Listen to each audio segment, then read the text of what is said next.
Hello and Happy New Year, folks. It's Monte Burris with the Trust Realty Group, your High Park Roncesvalles specialist. And I'm coming at you today on a chilly January 4th, 2018, to bring you the 10 and best worst purchases of 2017. This is my third annual 10th best and worst list. And I'm just going to go over the ground rules here first of all, so everybody understands. So this is me looking back in hindsight. I'm going to look at the prior 12 months. I'm going to look at all purchases and pick the 10th best purchase and the 10th worst purchase. Now, we all know it's not a level playing field. There's ups and downs in any market. So this really is only for entertainment purposes only. Okay. I do not know what people's motivation is for purchasing.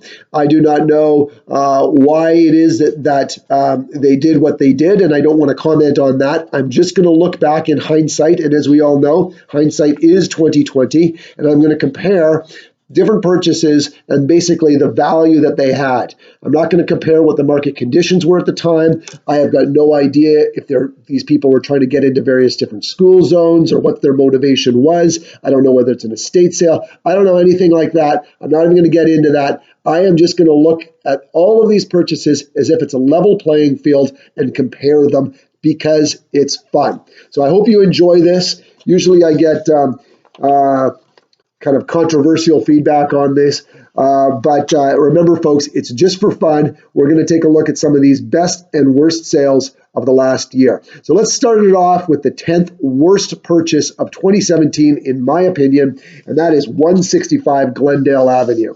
165 Glendale Avenue was that hideous semi-detached on the east side of Glendale that was 19 and a half feet wide, 120 feet deep, 4 bedrooms, had a separate apartment in the basement, and was kind of controversial because they tried to build this crazy rooftop deck with a fireplace and kitchen, all that sort of stuff, and it wasn't a permit, and the neighbors banded together and kind of got the city on board to try to shut this thing down. Anyway, they tried to sell this thing for $2 million, and that didn't wash, of course, primarily because it's got ugly, and it's a semi-detached with no parking. But anyway, I digress.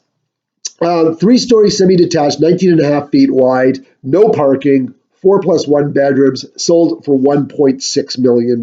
Now, compare that to the 10th best purchase of 2017, also a semi-detached, but this one was only 2 stories, okay? Also had a separate apartment in the basement, so 2 kitchens. This is just over 16 feet wide, so you've given up 3 feet of width on the property, plus a half story up on the top. But this one has a single-car garage, laneway access to a single-car garage. This is 27 Wright, which sold for $900,000. So let's compare.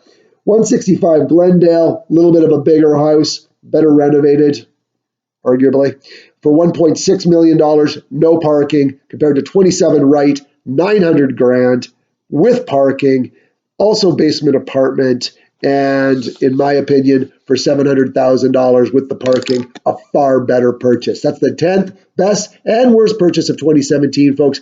Stay tuned. I'm coming at you with number 9 shortly. Take care.